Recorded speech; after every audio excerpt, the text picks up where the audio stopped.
what's going on. Let's bring in Jonathan Turley. He's a law professor at George Washington University. And also joining us is Congressman Dan Kildee. He's the Democratic congressman from Michigan who represents Flint, Michigan. Let me get, Congressman, first your reaction. What do you think? Well, obviously it's a step in the right direction. It's a step toward justice for the people of Flint to hold individuals accountable. I hope that they continue the investigation and go up to the level of the folks who made the decisions to move in this direction. And I also hope that justice comes in another form, that it comes in the form of actually making it right for the people of Flint. It's one thing to charge individuals and hold them individually accountable, but the state of Michigan needs to make sure that they correct the mistakes that these people made and make it right for the people of Flint. Let me ask Jonathan Turley, he's a professor of law at George Washington University. How serious are these charges? You've read the document. How serious are they, Jonathan? Well, they're very serious in the sense that they can put these individuals away for 5 years or so. But this is not an easy criminal case to make, particularly against Glasgow. The charges against him, I think, are pretty weak. I think defense attorneys would view that as a winnable case on the evidence that we have before us. These defense attorneys are likely to suggest this is a show trial, that they yank these guys out to make examples of them to satisfy what is legitimate public outcry, but that this should ultimately be a civil liability case. Now, having said that, you do have false reporting that was made, but these individuals insist that they misinterpreted the standard, including the corrosive standard, as to what constitutes that type of abatement.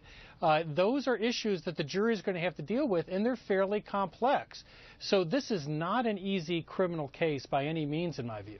As you know, Congressman, only yesterday the governor of Michigan, Rick Snyder, he said he would drink Flint's water for the next 30 days to try to restore faith that they fixed this problem. Is that good enough? No. And in fact, that won't restore any faith. The governor, basically doing another public relations stunt, does nothing to repair pipes. It does nothing to give health care to people who need it, to deal with rashes. It does nothing to help these children overcome the developmental challenges associated with lead exposure. Does nothing to rebuild Flint's economy. I mean, the governor seems really focused on rebuilding one thing and one thing only, and that's his reputation. You want him to resign? No, I mean, I think he should step up and do his job, actually. He should go to the legislature and say, we should fund all of what it will take to fix this problem. They keep talking about what they've committed. The legislature hasn't even acted, for example, to approve the expanded Medicaid, which the state of Michigan asked for, we fought for, the President of the United States granted, and the legislature still won't act. So public relations stunts have no currency for the people of Flint, Michigan. Jonathan, you've looked at the law. Is there a possibility this could go higher up? Charges could be filed against higher-ranking Michigan officials, and maybe even the governor himself? Well, based on the standards used for this indictment, it could go up. The question is whether they will stand up in court. You know, the issue here is going to be how much the trial court will allow into evidence. There are things called motions in limine, where the defense attorneys or the prosecutors try to keep evidence out. One of the things the defense may want to get in is that this is a type of ubiquitous or common problem, that officials make bad calls all the time, but you don't criminalize those decisions. They may be the subject of civil liability. They certainly are subject of political responsibility. All right, but the hold on for a criminalization, moment. yes. Yeah, Jonathan, hold on for a moment. The Attorney General of Michigan, I want to briefly listen into his statement. This is Bill Schuette making the announcement. He's going to be telling us about these charges. So let's just listen in very briefly.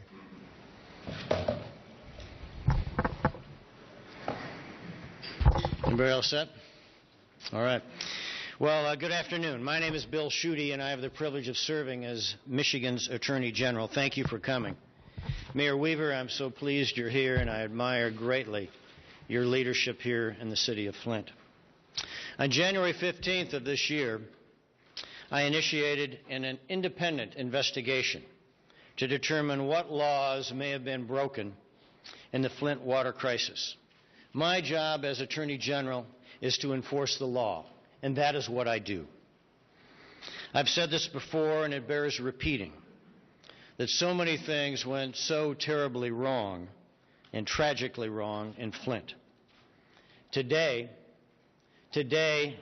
announcing we filed criminal charges in the Flint water crisis against 3 individuals. We have filed charges against Stephen Bush, an employee of the Michigan Department of Environmental Quality, and Michael Prisby, also an employee of the Michigan Department of Environmental Quality. We have charged each individual with 3 felonies, 3 separate felonies. First, we've charged Mr. Bush and Mr. Prisby with misconduct in office, a felony. Mr. Bush and Mr. Prisby misled federal and local authorities, regulatory officials, and failed to provide safe and clean water to families of Flint.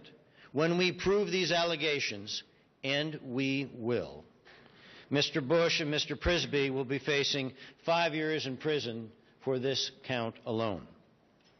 We have also charged Mr. Bush and Mr. Prisby with intentionally tampering with evidence of lead levels on certain water samples in homes of residents of Flint.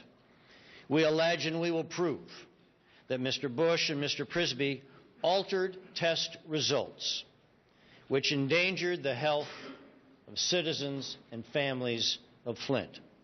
This is a 4-year felony. We have further charged Mr. Bush and Mr. Prisby with conspiracy to tamper with evidence in their joint agreement to conceal test results on Flint water samples. This also is a 4-year felony. We have charged Mr. Prisby with an additional felony of misconduct in office by authorizing an operating permit for the Flint water treatment plant, knowing that the plant would fail to provide clean and safe drinking water to families of Flint. This, too, is a 4-year felony. We've charged both Mr. Bush and Mr. Prisby with 2 misdemeanors for violating Michigan's Safe Drinking Water Act by failing to require anti-corrosive be added to the Flint water system, and by manipulating water samples by directing Flint citizens to pre-flush their taps. These employees of the Department of Environmental Quality had a duty. They had a duty to protect the health of families and citizens of Flint.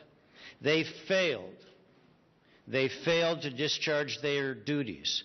They failed in their responsibilities to protect the health and safety of families of Flint. They failed Michigan families. Indeed, they failed us all, and I don't care where you live. Mr. Michael Glasgow is an employee of the city of Flint, working at the water treatment plant. We have charged Mr. Glasgow with felony tampering with evidence by altering and falsifying reports to the DEQ and the EPA. We've also charged Mr. Glasgow with willful neglect of duty, a misdemeanor, by failing to protect the health of Flint families and by violating his duties under the Michigan Safe Drinking Water Act. When I announced this investigation, I stated this was the beginning of the road back. A road back to rebuilding and restoring trust and confidence of Flint families in their government. Indeed, this is a road back to restoring faith and confidence in all Michigan families in their government. Well, we're on the road back, and I know this will take some time. But in Michigan, as I've made it abundantly clear that our system of justice applies to everybody. It's not rigged. No one is above the law, not on my watch. Our investigation, when it is completed, will be thorough. It'll be complete. It'll be exhaustive. We will enforce the law. This Flint crisis team that has been assembled, we will enforce the law. We will protect the victims, the families and citizens of Flint, and we will hold each and every person who breaks the law will be held accountable. We'll follow the facts without fear or favor, and we'll go wherever the truth takes us, and in this case, wherever the emails take us. These charges are only the beginning, and there'll be more to come. That I can guarantee you. I want to introduce Todd Flood, who's the special counsel on the Flint water crisis team, a former skilled prosecutor, doing a great job. Todd, our special counsel, say a few words, sir. Thank you. Yeah, you bet. Thanks. Okay, pal. Good afternoon. My name is Todd Flood. I am the Special Assistant Attorney General, and I've been charged with the task of investigating this case. There's no I in team. To my right is Mr. Arena, and behind me, homebound here, Mr. Ellis, and to my far left, Mr. Layton, prosecutor, with several more back home investigating this case today as we speak. And we will turn over every stone. We'll go down every rabbit hole. This is just the first wave. I'm not going to try this case in the press. I have an ethical duty not to do that. I don't want to be grieved before I start. So I won't try this case in the press. I can simply tell you that the public health, that's what the DEQ is charged. That's their purpose. That's what the law states. And the public health, that was violated. So we start today. We start today with the charges, and we will continue to go through every single door, interview people, and I have the best team assembled to do that job. Thank you. Thank you, Todd. Let me turn it over next to Andy Arena. Andy's the former head of the FBI here in Detroit. Impeccable reputation, tough, skilled guy. Andy? Thanks, Bill. You bet. I'll be very, very brief in my comments today. Andy Arena, I'm the chief investigator. All right, we're going to continue to monitor the news. You just heard the Attorney General of Michigan say this is only just the beginning, only the first set of charges against individuals connected with the water contamination disaster in Flint, Michigan. Then you heard Todd Flood, the Special Assistant Attorney General, saying this is just the first wave. Congressman Dan Kildee, Democrat of Michigan, who represents Flint, Michigan, is there. I suspect that they have a lot of leads. They're going to go after other individuals who may have caused this disaster. Well, I hope they do. And obviously we want the facts to take them wherever they may lead so that people can be held accountable. And I think the important thing about this prosecution is that it makes the point that just because an individual may be involved in public service or holding a public office doesn't exempt them from culpability when they knowingly put individuals at risk. And when you think about the implications of this crisis, 100,000 people affected, 9,000 children under the age of 6. What the effect on their lives might be is almost too much to imagine. People do need to be held accountable. But again, I'll reiterate, the other part of this is we can help fix this problem.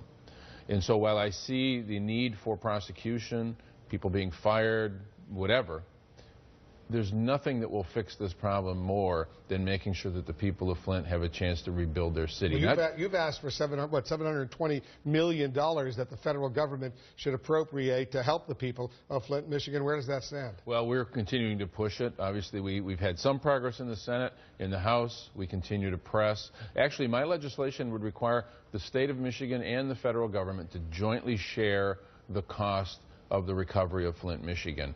We can litigate and argue about who caused this in the first place, but at the end of the day, the people of Flint are American citizens. They are citizens of the state of Michigan, and particularly since the state is really at the center of this total failure, my view is that both the state and federal government have a responsibility to help fix the problem. Congressman Kildee, thanks very much for joining us. Thank you. Jonathan Turley, thanks to you as well.